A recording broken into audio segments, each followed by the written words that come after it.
जर्रा जर्रा चीख रहा है बीमार लाचारों से, हालत नहीं संभलती दिखती इन बेबस सरकारों से।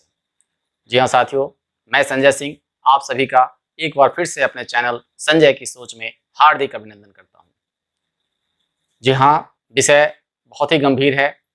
कोरोना कोरोना एक नए खतरे के रूप में, एक नए समस्या के रूप में पहले से ही हम लोग के सामने मौजूद थी और जिस तरीके से यह विकराल रूप धारण करते जा रहा है, आइए इस विषय पे हम शुरुआत करते हैं बातों को।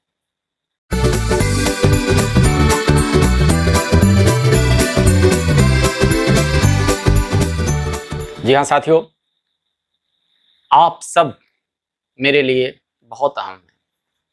आपकी सुरक्षा, अपने परिवार की सुरक्षा, समाज की सुरक्षा हम सभी के लिए पहला लक्ष्य होना चाहिए। कोरोना पटना, बिहार पूरी तरह से गिरफ्त में है। अन्य राज्यों की जो हालत है वो सब जान रहे हैं, लेकिन अपना पटना जो है किस कदर बेबसी के आंसू बहा रहा है, हम सब प्रतिदिन अपने न्यूज़ चैनल के माध्यम से, सोशल मीडिया के माध्यम से देख रहे हैं साथियों। सैकड़ों हजारों की संख्या में कैसे जा रहे हैं। और एक अभी दुखद खबर आई कि पटना एम्स के छत से 21 वर्षीय युवक ने, जो पॉजिटिव था, जिसका इलाज चल रहा था, कूद कर जान दे दिया, उसने आत्महत्या कर ली। साथियों, ये वक्त बहुत कठिन है। इस कठिन वक्त को हम सभी को अपने हौसलों से हराना है। एक चीज मैं और बताने के लिए मैं आप सभी के सामने हूं आज कि कोरोना जो है, हम सब उसकी जद में हैं। आज न कल हम सब भी कोरोना संक्रमित हो सकते हैं अगर हम लोग सुरक्षा के उपाय नहीं अपनाएं तो। सपोज कीजिए कि आपका किराने वाला कोरोना संक्रमित हो जाए, जहां से आप किराना का सामान लाते हैं, तो क्या आपका परिवार खतरे में नहीं है? जो दूध बेचता है, वहां से आप दूध लेकर आते हैं, अगर वो संक्रमित हो जाए तो आपका परिवार खतरे में नहीं आएगा। सब्जी बेचने वाला, हमें इन सारे लोगों से प्रतिदिन वास्ता पड़ता है। कब तक अपने आप को हम घरों में कैद करके रखेंगे साथियों? हमें तो निकलना है और निकलना ही पड़ता है। लॉकडाउन के बावजूद जो दृश्य है पटना की सड़कों पे, वो दृश्य मजबूरी का दृश्य है। साग सब्जी लेना हो, किराना का सामान लेना हो, आखिर घर में भूखे तो नहीं रख सकते ना बस बच्चों को, अपने परिवार को। निकलना तो पड़ेगा ही साथियों। मैं कुछ टिप्स आप सभी को बताना चाहूंगा, जिस टिप्स का इस्तेमाल करके हम सब, जब तक वैक्सीन नहीं आ जाता है, तब तक अपने आप को बचा सकते हैं साथियों। मैं यहाँ वैक्सीन का इसलिए प्रयोग कर रहा हूँ क्योंकि हमें सिर्फ और सिर्फ वैक्सीन ही कोरोना से बचा सकती है, अन्यथा हम सबको कोरोना संक्रमित होना ही है, आज या कल।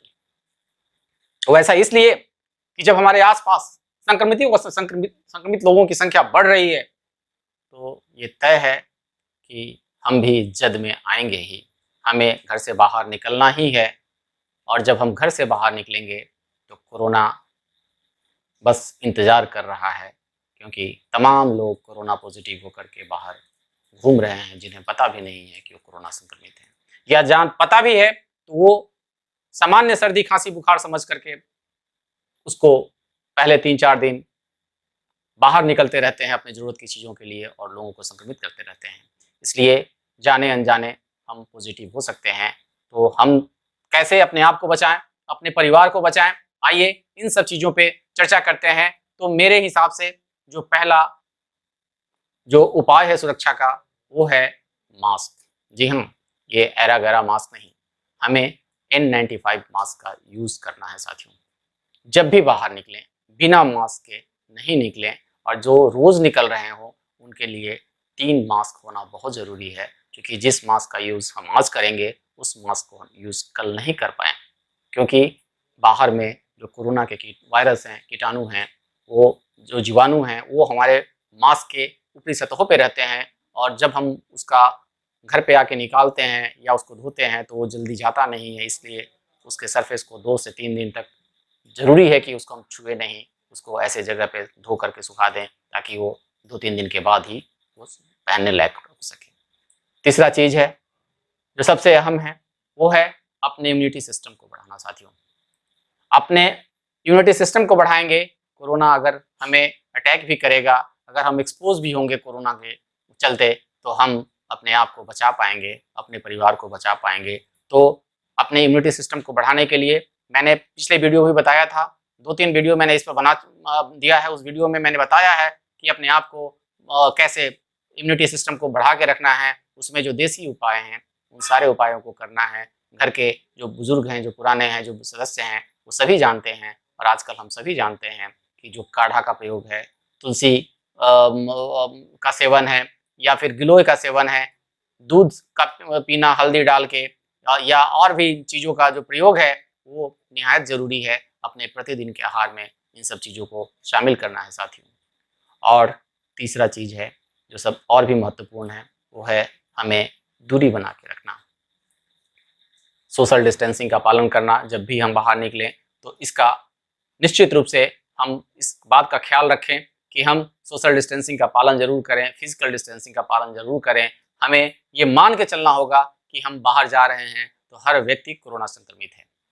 ये मान के चलेंगे तो स्वाभाविक रूप से मन में ये डर रहेगा कि हमें अपने आप को दूरी बना के रखना है लोगों से, ताकि हम अपने आप को बचा के चल सकें। साथियों, इन सारी बातों का निश्चित रूप से आप सभी ख्याल रखें और ये भी मैं कहना चाहूँगा कि बिहार के जो लोग होते हैं, वो बहुत ही ज़िद्दी होते हैं। बिहारियों में एक अपनी ज़िद्दीपन की, एक टेढ़ेपन की एक भावना जन्म से ही होती है, जन्मजात गुण होता है, ये डीएनए में होता है।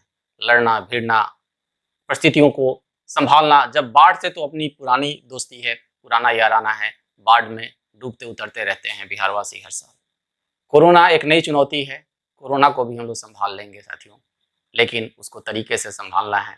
कोरोना कोई ऐसी चीज़ नहीं है जिससे हमको लड़ना भिड़ना है। कोरोना को हमको बहुत ही समझदारी, बहुत ही सतर्कता से अपने आप को बचाना है साथियों।